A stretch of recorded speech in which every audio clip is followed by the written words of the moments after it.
লাউ এবং গোস্ত নবীজি কেন একসাথে খেতেন? বর্তমান বিজ্ঞান এই গবেষণা করে তারা অবাক হয়ে যাচ্ছেন যে এটা কোনো সাধারণ মানুষের খাবার হতে পারে না। কারণ কোনো সাধারণ মানুষের পক্ষে জানা সম্ভবই নয় যে এই খাবারের মধ্যে এত উপকার রয়েছে। এখন তো কোরবানির সময় চলছে, আমাদের প্রায় প্রতিটা ঘরেই কিন্তু কম বেশি গোস্ত রয়েছে।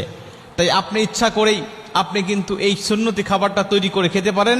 একদিকে একটা সুন্নত আদায় হবে, অন্যদিকে আপনার শরীরের মধ্যে যে উপকারটা ঢুকবে আপনি অবাক হয়ে যাবেন বর্তমান বিজ্ঞানী সম্বন্ধে কি বলছে। নবীজি সাল্লাল্লাহু আলাইহি ওয়াসাল্লাম তার খাবারের পছন্দের তালিকায় যত খাবার ছিল তার মধ্যে অন্যতম হলো লাউ। আর এই লাউ এবং গোস্ত নবীজি একসাথে খেতেন। ইবনে মাজা শরীফের 3303 নম্বর হাদিস, ইবনে মাজা শরীফের 3302 নম্বর হাদিস, আল্লাহ রাসূল সাল্লাল্লাহু আলাইহি ওয়াসাল্লাম বলেন তিনি লাউ খেতে খুবই পছন্দ করতেন।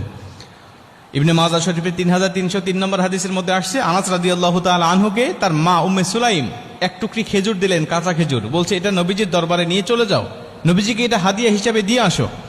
আনাস রাদিয়াল্লাহু তাআলা আনহু মাথার উপরে টুকরিটা নিয়ে চলে আসলেন, ঝুড়িটা নিয়ে আসলেন রাসূলকে দেওয়ার জন্য। এসে দেখে নবীজি সাল্লাল্লাহু আলাইহি ওয়াসাল্লাম বাসায় নেই। জিজ্ঞাসা করলেন কোথায় গিয়েছে? বলছে পাশেই মুক্ত দাসের বাড়িতে দাওয়াত খাওয়ার জন্য গিয়েছে। আনাস রাদিয়াল্লাহু তাআলা আনহু বলছেন আমি এতক্ষণ অপেক্ষা করবো এখানে, আমিও চলে গেলাম গিয়ে নবীজিকে দেখার জন্য। গিয়ে দেখি যে নবীজি খাবারের দস্তরখানায় বসে পড়েছে, তার সামনে খাবারগুলোকে সাজিয়ে রাখা হয়েছে।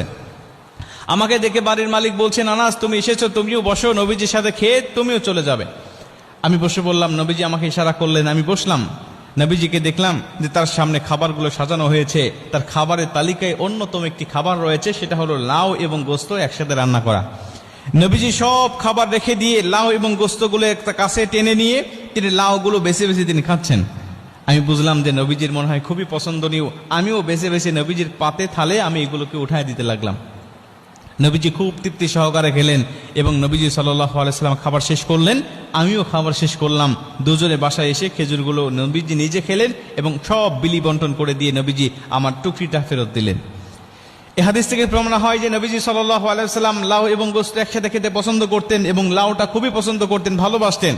বর্তমান বিজ্ঞান বলছেন নবীজির তো জানার কথা ছিল না যে লাউয়ের মধ্যে এত উপকার রয়েছে, কারণ এগুলো জানার জন্য আমরা অনেক গবেষণা করেছি, অনেক যন্ত্রপাতির ব্যবহার করেছি, তথ্য প্রযুক্তির প্রয়োজন হয়েছে। নবীর জামানায় কিছু ছিল না, নবী জানলো কেমন করে?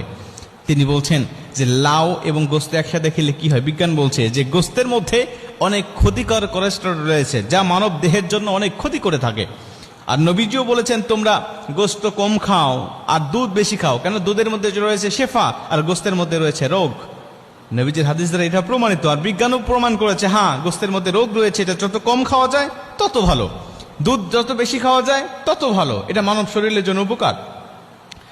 বিজ্ঞান বলছে যে এই গোস্তের মধ্যে এই ক্ষতিকর কোলেস্টেরলটাকে নষ্ট করে দেওয়ার জন্য যদি কোনো মানুষ এর সাথে লাউ মিক্স করে, লাউটাকে দিয়ে যদি কোনো মানুষ খাবারটা রান্না করে, তাহলে গোস্তের যে ক্ষতিকর কোলেস্টেরলগুলো রয়েছে, ক্ষতিকর উপাদানগুলো রয়েছে, এই উপাদানগুলো ক্ষতিকর সব নষ্ট করে দিয়া এই লাউটা একটা উপকারী সারিদ হিসাবে তৈরি করে দেয়।